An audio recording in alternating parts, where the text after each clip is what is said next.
Hello viewers, welcome to my video lecture. तो बच्चों, इस वीडियो लेक्चर में हम लोग डिस्कस करने वाले हैं गैमेटोजेनेसिस। तो सबसे पहले बच्चों इस वर्ड का मीनिंग समझ लो। गैमेट, इसमें दो वर्ड आ रहे हैं, गैमेट एंड जेनेसिस। जेनेसिस का मतलब होता है बच्चों सिंथेसिस या प्रोडक्शन, मतलब कि गैमेट बनने को हम लोग कहते हैं गैमेटोजेनेसिस। तो बच्चों आप सब जानते हैं कि सारे के सारे एनिमल्स या हायर प्लांट्स में दो तरह के गैमेट्स होते हैं, एक male gamete and second is female gamete. Male gamete या स्पर्म, फीमेल गैमेट या ओवम।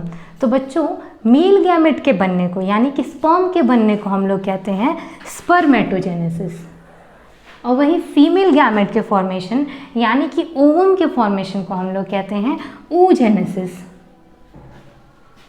ये हो गई बच्चों गैमेट की बात। अब बच्चों ये समझो कि हम लोग की बॉडी है, इसमें गैमेट बन रहे हैं, तो इसका मतलब कि हमारी बॉडी में कोई ना कोई ऐसे टिश्यूज़ या सेल्स होंगे जो कि गैमेट को फॉर्म करते हैं। तो बच्चों उन सेल्स को हम लोग कहते हैं जो कि गैमेट फॉर्म कर रहे हैं, उन्हें कहते हैं जर्म सेल। और ये जर्म सेल बच्चों, इनमें मियोसिस से हैप्लॉइड गैमेट्स बनते हैं। तो चल इस वीडियो लेक्चर में बच्चों हम लोग स्पर्म फॉर्मेशन यानी कि स्पर्मेटोजेनेसिस को डिस्कस करने वाले हैं। तो चलो स्टार्ट कर लेते हैं। स्पर्मेटोजेनेसिस। स्पर्म या मेल गैमेट बच्चों मेल के प्राइमरी सेक्स ऑर्गन यानी टेस्टिस के अंदर टेस्टिकुलर लोब्यूल्स में जो सेमिनिफेरस टिब्यूल्स हैं उनकी वॉल्स में होता है। मतलब स्पर्मेटोजेनेसिस कहाँ होती है बच्चों? सेमिनिफेरस टिब्यूल्स की वॉल में होती है। तो इसका मतलब बच्चों जो स्पर्म बनाने वाली सेल्स होंगी वो भी सेमिनिफेरस टिब्यूल्स की वॉल में होंगी। तो बच्चों जो सेल्स मेल गैमेट यानी कि स्पर्म फॉर्म करती है यानी कि मेल जर्म सेल, उसको हम लोग कहते हैं स्पर्मेटोगोनियम। और ये बच्चों सेमिनिफेरस टिब्यूल के वॉल में प्रेजेंट होती है और डिवाइड करके स्पर्म बनाती है। बच्चों स्पर्मेटोजेनेसिस यानी स्पर्म का फॉर्मेशन दो फेजेस में होता है। फर्स्ट फेज है बच्चों स्पर्मेटोसाइटोसिस या स्पर्मेटिडोजेनेसिस एंड सेकेंड फेज है बच्चों स्पर्मियोजेनेसिस।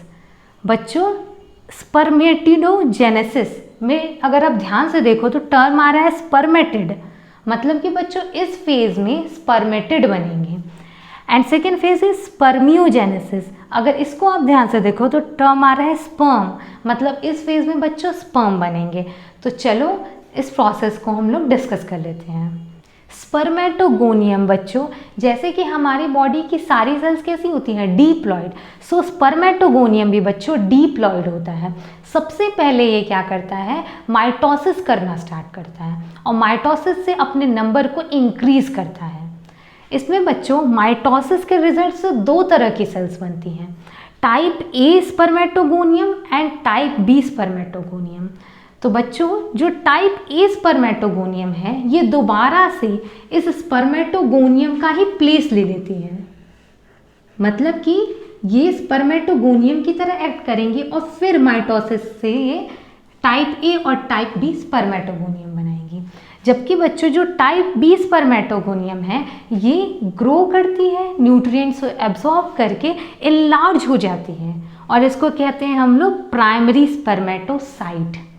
अब इस प्राइमरी स्पर्मेटोसाइट में बच्चों मियोसिस होगा जिससे कि स्पर्मेटिड बनेंगे।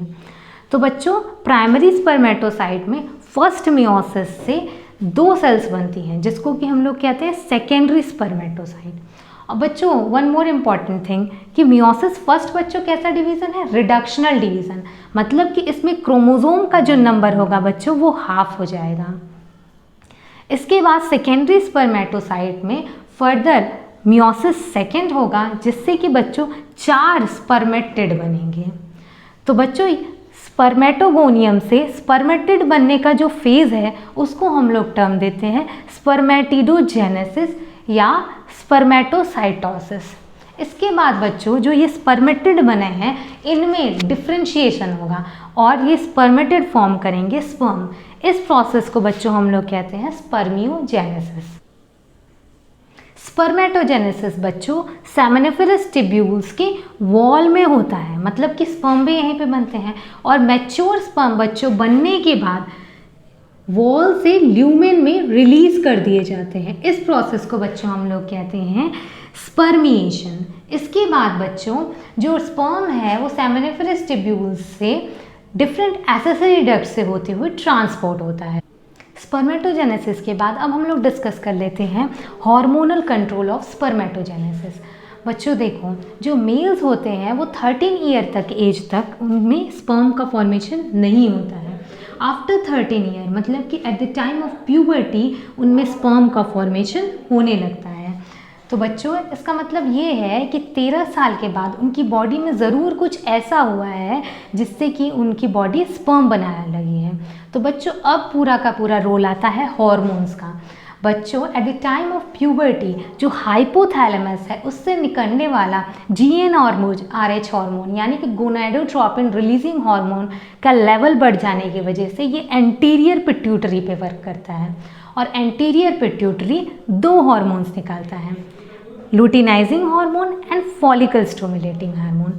तो बच्चों जो ये लुटिनाइजिंग हार्मोन है ये लेडिक सेल पे एक्ट करता है और वही फॉलिकल स्टिमुलेटिंग सर्टोली सेल पे एक्ट करता है। बच्चों ये दोनों के दोनों सेल्स जो हैं वो टेस्टिस में प्रेजेंट होती हैं। तो बच्चों ये लुटिनाइजिंग हार्मोन लेडिक सेल पे एक्ट करता है और लेडिक सेल टेस्टोस्टेरॉन यानी मेल सेक्स हार्मोन सिक्रीट करता है। ये टेस्टोस्टेरॉन जो है बच्चों वो मेल्स में सेकेंडरी सेक्सुअल कैरेक्टर्स को भी प्रोड्यूस करता है और साथ में बच्चों ये स्पर्मेटोजेनेसिस भी करवाता है। वही बच्चों जो FSH है वो सर्टोली सेल पे एक्ट करता है और सर्टोली सेल बच्चों डिफरेंट तरह के हार्मोन्स रिलीज़ करते हैं और फैक्टर्स रिलीज़ करते हैं, जिसमें से एक है स्पर्म मैच्योरेशन फैक्टर जो कि स्पर्मेटोजेनेसिस को करवाता है। बच्चों जो ये स्पर्मेटोजेनेसिस है वो ऐसा नहीं है कि कॉन्टिन्यूसली होती रहेगी। मान लो कोई मेल है वो इजैकुलेशन नहीं कर रहा है तो भी क्या स्पर्मेटोजेनेसिस उसमें लगातार होती रहेगी? नहीं, स्पर्मेटोजेनेसिस को रोका भी जाएगा। तो उसको रोकने के लिए बच्चों जो ये टेस्टोस्टेरॉन और जो ये सर्टोली सेल से निकलने वाला इन्हिबिन है यही दोनों हार्मोन खुद ही निगेटिव फीडबैक का भी काम करेंगे। जो ये टेस्टोस्टेरॉन है ये लुटिनाइजिंग हार्मोन एंड GnRH इन दोनों हार्मोन के सिक्रीशन को इनहिबिट करेगा। वही जो इन्हिबिन है ये फॉलिकल स्टिमुलेटिंग हार्मोन के सिक्रीशन को इनहिबिट करेगा। लास्ट में हम लोग बच्चों डिस्कस कर लेते हैं स्ट्रक्चर ऑफ स्पर्म। स्पर्म को बच्चों हम लोग स्पर्मेटोजोआ भी कहते हैं। स्पर्म बच्चों कुछ इस तरह का दिखाई देता है। जब हम लोग इसके स्ट्रक्चर की बात करते हैं तो इसमें हेड, नेक, मिडिल पीस और टेल प्रेजेंट होता है। बच्चों जो इसका हेड होता है इसमें न्यूक्लियस प्रेजेंट होता है जिसमें कि हैप्लॉइड नंबर ऑफ क्रोमोसोम होते हैं। इसके हेड का इंटीरियर पोर्शन में कैप की तरह स्ट्रक्चर प्रेजेंट होता है जिसको कि कहते हैं हम लोग एक्रोसोम। इस एक्रोसोम में बच्चों हाइड्रोलिटिक एंजाइम्स होते हैं जो कि फर्टिलाइजेशन के दौरान हेल्पफुल होते हैं। बच्चों हेड के नीचे जो ये इलोंगेटेड पार्ट देख रहे हो इसको कहते हैं मिडिल पीस जिसमें कि ढेर सारे माइटोकॉन्ड्रिया प्रेजेंट होते हैं। माइटोकॉन्ड्रिया बच्चों जैसा कि आप जानते हो कि ये पावर हाउस ऑफ सेल है, ये एनर्जी को जनरेट करता है। और बच्चों जैसा कि जो ये स्पर्म है इसको मूव करना है, मूव करने के लिए एनर्जी चाहिए तो वो ये माइटोकॉन्ड्रिया से मिलती है।